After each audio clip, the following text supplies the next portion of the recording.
예, 정읍고창의 유성립 의원입니다. 지금 조국 장관 문제가 채 매듭도 지어지지 않는 상황에서 또 이번에는 유재수 전 부산 경제 부시장 문제가 지금 다시 또 문제가 제기가 되고 있는데 매우 참 안타까운 일이고 유감스러운 일이다라고 말씀을 드리면서 비서실장님, 네. 지금 현재 자체 진상 조사를 하고 있습니까, 청와대에서? 예, 팩트 체크 차원에서 하고 있습니다. 언제부터 하고 있습니까, 그건? 네, 첫날부터 하고 있습니다. 예, 그 자체 진상 조사 대상에는 조국 전 장관이 포함이 됩니까, 안 됩니까? 안 됩니다. 안 돼요? 네. 저는 지금 검찰에서도 이 문제를 유재수 씨 문제를 아마 철저하게 수사를 하고 있는 것으로 알고 있습니다만은. 저는 청와대가 좀 이 문제는 좀 더 신속하고 적극적으로 진상을 규명해서 밝혀내서 검찰 수사만 기다릴 게 아니고 이런 문제들이 질질 끌면서 일파만파 번지는 것은 국가 운영에 결코 도움이 되지 않는다 이렇게 생각합니다. 그래서 저는 조국 장관을 자체 진상조사 대상에다 포함시키지 않는 이유가 뭡니까? 이것은 이미 검찰 수사 단계에 있고 사실은 이제 검찰에서 수사를 할 것이기 때문에 저희들은 사실 조사 권한은 없습니다만 팩트 체크 차원에서 당시에 있었던 상황에 대해서 알아보는 수준으로 하고 있다. 저희들이 조사 대상이 아니기 때문에 그렇습니다. 그러나 제가 강조하는 것은 여러 가지 또 법리적인 한계도 있겠고 권한상의 한계도 있겠지만은 좀 신속하고 적극적으로 청와대가 이 문제를 밝힐 건 밝히고 해명할 건 해명을 해서 매듭을 짓는 것이 중요한 문제다. 제가 오늘 아까 이 부분에 대해서는 저희들이 지금까지 밝힌 것에 대해서는 말씀을 드렸습니다. 예. 저는 또 이 문제를 보면서 지금 우려를 하고 있는 것이 이것은 이제 정책실장께 묻겠습니다. 이런 조국 전 장관 문제, 유재수 전 부시장 문제 와중에 정말 이 무너져가고 있는 대한민국 경제 문제가 이 실종되고 있는 것이 매우 안타깝습니다.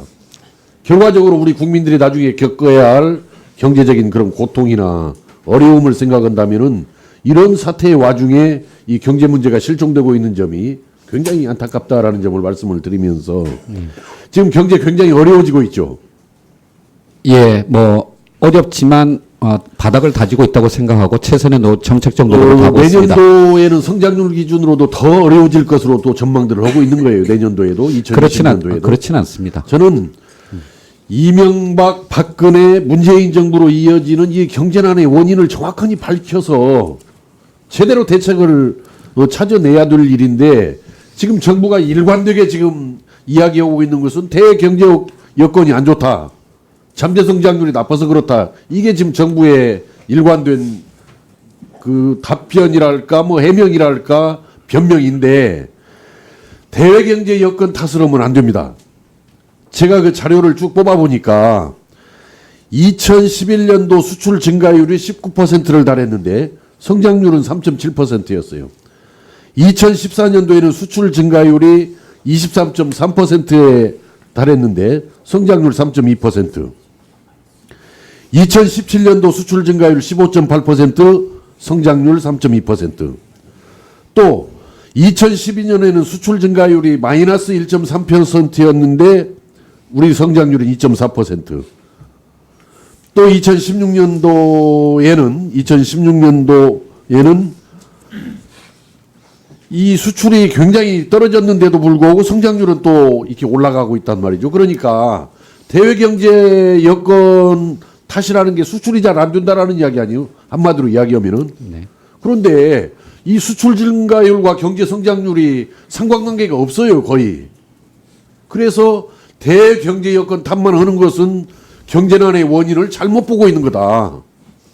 그래서 차분하게 정부는 지금 그렇게만 대답을 합니다. 대경제가 안 좋아서 그렇다라고 그러는데 과거에 수출 증가율 내지는 수출 감소율과 경제 성장률 내지 경제 성장 감소율을 한번 자료로 그냥 쭉 뽑아서 한번 연도별로 비교를 해보면은 대경제 여건 탓이 얼마나 허구적이라는 것을 알 수 있는 겁니다. 이건 경제 관료들의 변명이에요. 이것은 실제 시연된 걸 보시라니까 이 부분을. 예. 그래서 이 원인을 차지하지 대외경제 여건 탓만 하고 있는 사람들은 이건 정직하지 않은 사람들이에요. 그 자료 보시면 금방 알 겁니다. 예.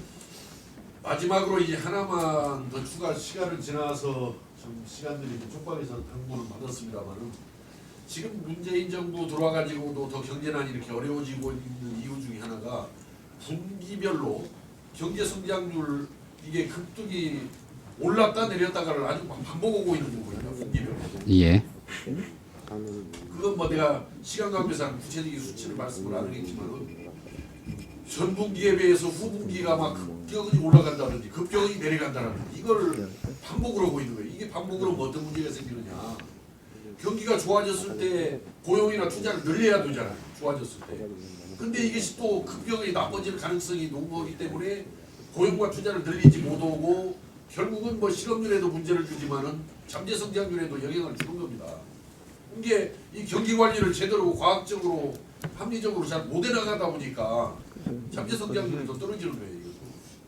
그러니까 경기 관리하는 것도 경기 정책에 해당이 되는 겁니다. 경기 정책에. 그래서 이제 연말은 가고 우리 국회도 문을 이제 닫아야 할 때가 왔고 또 이제 정부를 뭐 만나야 할 기회도 저도 없어집니다. 이제는. 그렇기 때문에 이제 연말을 좀 결산을 하면서 한번 꼼꼼히 살펴서 왜 이렇게 경제난이 계속되고 있는지를 한번 정책실장께서 한번 파악을 해서 내년도부터는 좀 새 출발해야 할 거 아닙니까? 네, 알겠습니다. 희망을 가지고 나가야 할 거 아닙니까? 그 의원님께서 지적해 주신 그 말씀 경청하겠고요. 다만 대외 경제 환경이 악화되었다라고 하는 게 단순히 수출 증가율이 떨어졌다는 것뿐만 아니라 과거에 비하면 수출이 경제 성장률로 연결되는 이 고리가 굉장히 세계 경제 질서가 달라졌습니다. 말씀하신 것처럼 연결고리가 그 원인만 네. 수출 문제가 있는데 그래서 제가 드리고자 하는 말씀은 뭐냐면 과거에 한국 경제는 수출을 통해서 또는 투자를 통해서 성장하는 방식을 택해왔는데요. 놀라운 성공을 거뒀습니다만 이제는 그 유효성이 굉장히 약화되었고 이른바 낙수효과 모델은 더 이상 의존할 수 없는 과거의 경제 모델이 되었다라고 생각합니다. 바로 이런 부분에 관해서 단순히 대외 경제 환경의 악화 탓만 하는 것이 아니라 우리의 어떤 성장 모델 또는 경제 구조를 근본적으로 바꾸는 장기적인 노력을 해야 되겠다라고 저희 정부에서는 생각을 하고 있고요. 바로 이러한 측면에서 분기별 어떤 성장의 어떤 등락이라는 그런 단기적인 시야, 그 경기 관리뿐만 아니라 더 나아가서 중장기적인 생산력을 제고시키는 그런 노력도 꾸준히 하고 있고요. 앞으로도 더 열심히 하도록 하겠습니다. 더 당부드리고 싶은 말씀이 있지만 시간이 많이 예. 초과가 돼서 다음 기회에 말씀을 드리겠습니다. 네. 이상입니다. 예, 수고하셨습니다. 다음 윤소아 의원님 질의해 주시기 바랍니다.